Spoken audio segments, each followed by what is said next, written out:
ये उससे भी बड़ी ट्रेजेडी ये है कि इस नेहरू परिवार का जब आदमी प्रधानमंत्री बनता है अपने ही लोगों की बलि लेता है।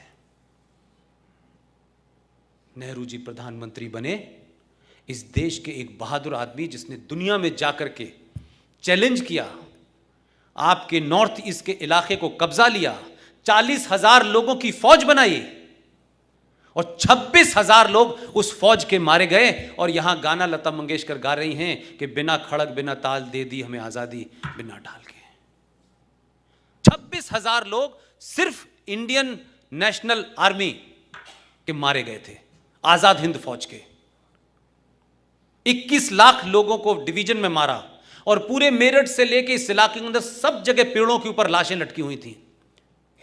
ये इतने लोग मरने के बाद अहिंसा से आजादी मिली थी आपको?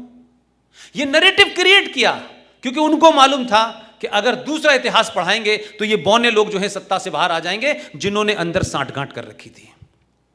मेरा गांधी जी से सिर्फ इतना ही कहना है, गांधी जी आपको सत्ता नहीं चाहिए थी, आपको प्रधानमंत्री नहीं बनना था, आपने देश में एक मुकाम प्राप्त कर लिया था, लोग आपकी बात पे यकीन कर रहे थे।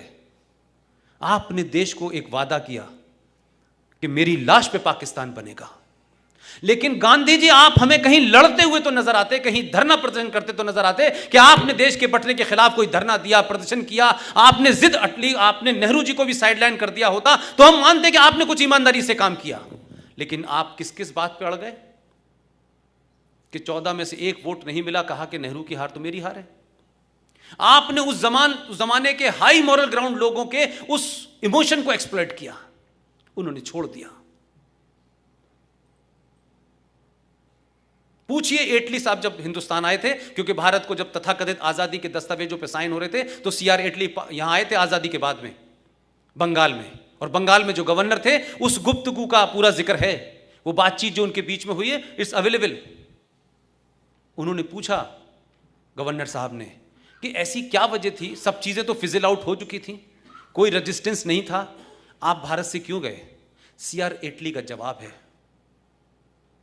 कि सुभाष चंद्र बोस की वजह से हमारे यहां फौजों में म्यूटनी हो रहा था और हम उस रोक पाने में असमर्थ थे, इसलिए that was the right time कि हम अपना फेस बचा के निकल गए।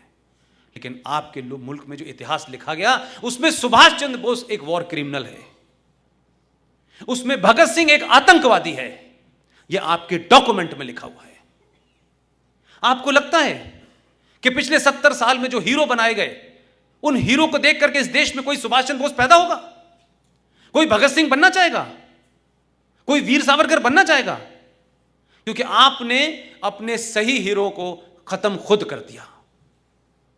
इसलिए बौने दलाल पैदा हो रहे हैं, राजनीति में पैदा हो रहे हैं, सत्ता तक पहुंचने के लिए कुछ भी कर लो। इसलिए भारत का प्रधानमंत्री नेशनल डेवलपमेंट काउंसिल की मीटिंग के अंदर, जहां 28 मुख्यमंत्री बैठे हुए थे, उसने कहा यह बात कि भारत के प्राकृतिक संसाधनों पे पहला हक मुसलमानों का है। ये ऑन रिकॉर्ड है, ये कल की बात है, कोई बहुत 5,000 साल पुरानी नहीं है। इसलिए उस पार्टी को कोई शर्म नहीं आई, उनका इतिहास नहीं पूछा, ये कौन लोग हैं जिन्होंने इस लार्जर कम्युनिटी को बचाने के लिए अपने 4-4, 5-5 साल के बच्चों को चिनवा दिया। आपने दिल्ली में उनको मार के बहुत बहादुरी का काम किया। एक कपूर कमीशन है, मैं आज आपको बता रहा हूं, यह देश को नहीं बताया गया।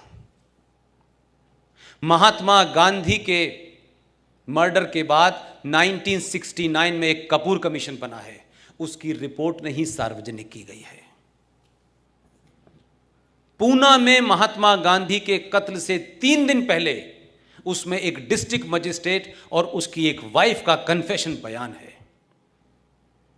वो ऑफिसर पूना से अपने घर से बाहर ड्यूटी पे गया हुआ था, उस लेडी ने बयान दिया है कपूर कमीशन के अंदर, और उसने कहा कि कुछ लोग उसके घर पे आए थे, और वो साहब से मिलना चाहते थे। साहब नहीं थे, उस ज़माने टेलीफोन की सुविधा बहुत ज़्यादा नहीं थी। उन्होंने अपने पूरे रिटर्न उसमें लिखा है, वो भी कोई बड़ी अफसर थी, उसने कहा कि 3 दिन पहले महात्मा गांधी की हत्या से जो लोग आए थे, उन्होंने कहा कि पुणे के अंदर ब्राह्मणों के खिलाफ बहुत बड़ा षड्यंत्र हो रहा है और काफ़ी लोग मारे जाएंगे क्योंकि गांधी जी की हत्या होने वाली है। ये 3 दिन पहले उसने कहा है। उस लेडी ने यहां तक कहा कि उस अफसर को उसने बता दिया था, जो उसका पति था। उसने दिल्ली भेजा। दिल्ली में किसने फाइल दबाई? ये कमीशन के बारे में नहीं बताया गया आपको, वो कमीशन की रिपोर्ट निकलवा लीजिए ना। वो छुपका दी, दबा दी। हो सकता है कि सामने हो नाथूराम गॉडसे, और गांधी जी की हत्या से 2 दिन पहले का उनका बयान देख लीजिएगा। ये सब कुछ अवेलेबल है। इन तथ्यों को देख करके देश में बदलाव हो रहा है या नहीं हो रहा वो एक अलग इशू है, लेकिन कम से कम इस जनरेशन को सच तो पता चलेगा। उनकी हत्या से 2 दिन पहले गांधी ने कहा था कि ये कांग्रेस पार्टी को एक आंदोलन है, इसे समाप्त कर दिया जाए, इसे एक स्वयंसेवी संस्था बना करके समाज में काम किया जाए। जिन लोगों को राजनीति करनी है कोई दल बनाए, अलग से करें। लेकिन कुछ लोगों को लगा कि ये दल ही खत्म हो गया तो हमारी दुकान ही बंद हो जाएगी। उन्होंने गांधी जी को थ्रेट 2 बार किया और 2 दिन के बाद गांधी जी समाप्त हो गए। और कौन वहां खड़ा हुआ था? कैसे कैसे षड्यंत्र हैं आपके यहां। जाइए तो जरा बिरला मंदिर जाइए, तो इतिहास तो देखिए दिल्ली में जाकर के, क्योंकि हम सब लोगों ने अखबारों के माध्यम से पढ़ा है। और उस दौर के अखबार जो 1 या 2 हुआ करते थे, आज की तरह कोई 450 टेलीविजन नहीं थे। किसने सुना गांधी के मुंह से ये आवाज निकली, हे राम? किसने सुना था? ऐसा क्रिएट कर दिया गया कि सिर्फ नेहरू जी को सुनाई दिया हे राम कह रहे थे वो। How the create the things. आपने एक क्रिएट करा, लोगों की सिंपैथी हे राम, आखिर में उन्हें भी हिंदू बना दिया और चल रहा है। गांधी के बारे में कुछ मत कहना, कहते ही मुसीबत हो जाएगी। गांधी की पर्सनल लाइफ के बारे में विदेश में चर्चा हो रही है, उनके निजी जीवन के बारे में चर्चा हो रही है, वहां नहीं कुछ बोलेंगे। लेकिन जैसे ही इस देश में भारतीय जनता पार्टी और आरएसएस को कॉर्नर करना हो तो 2 एजेंडे लेके खड़े हो जाओ कि आरएसएस तो वो पार्टी है, वो संगठन है जिसका गॉड से जो था मेंबर था।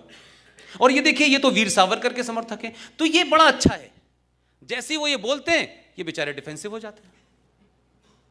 अब ये डिफेंसिव नहीं हो रहे, अब उनको संकट लग रहा है, इसे नया क्रिएट करो।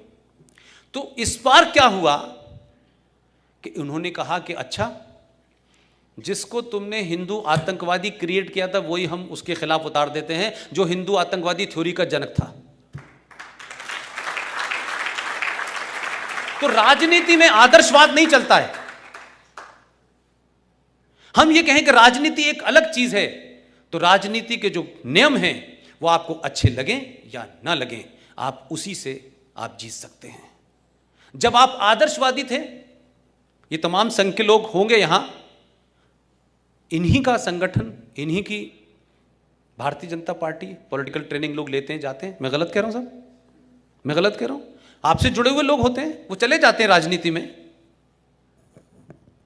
जब वो राजनीति में चले जाते हैं तो उनका अपना एक राजनीति के खेल है। ये क्या कर रहे थे बेचारे? ये 5000 साल पुरानी अपनी आदर्श समाज में बेचारे जी रहे थे कि जैसे हम ईमानदार हैं, दुनिया भी ईमानदार होगी, और अगर नहीं होगी तो हमको देख देख के हो जाएगी। 100 साल से बेचारे ये कर रहे थे। तो जो स्वयंसेवक यहां से जाकर के जब राजनीति करने जाता था तो थोड़े बहुत तो उसमें गुण रहते थे इनके। तो जब तक ये आदर्शवाद से लड़े तब तक पार्लियामेंट में ये एक फूल 2 माली थे। लेकिन जब इनको समझ में आ गया कि फुटबॉल के ग्राउंड में हॉकी के नियम नहीं चलेंगे, तो जब इन्होंने नियम बदले तो अब हाहाकार मचा हुआ है। ये 2 घुमा रहे हैं भाई, ये 2 चला रहे हैं। तो आपको 5000 साल पुराने हथियार से आज के इस्लामिक आतंकवाद को आप सामना नहीं कर सकते। अपनी सोच को बदलना होगा, अपने हथियार को बदलना होगा, अपने नैरेटिव को बदलना होगा, अपने लोगों को उस आदर्श समाज से बाहर निकालना होगा। वो आपका ख्वाब है कि जब आदर्श व्यवस्था हो जाए तो वैसे ही रहिएगा, लेकिन ये समाज आदर्श समाज नहीं है। जिनसे लड़ रहे हैं वो आदर्शवादी लोग नहीं है।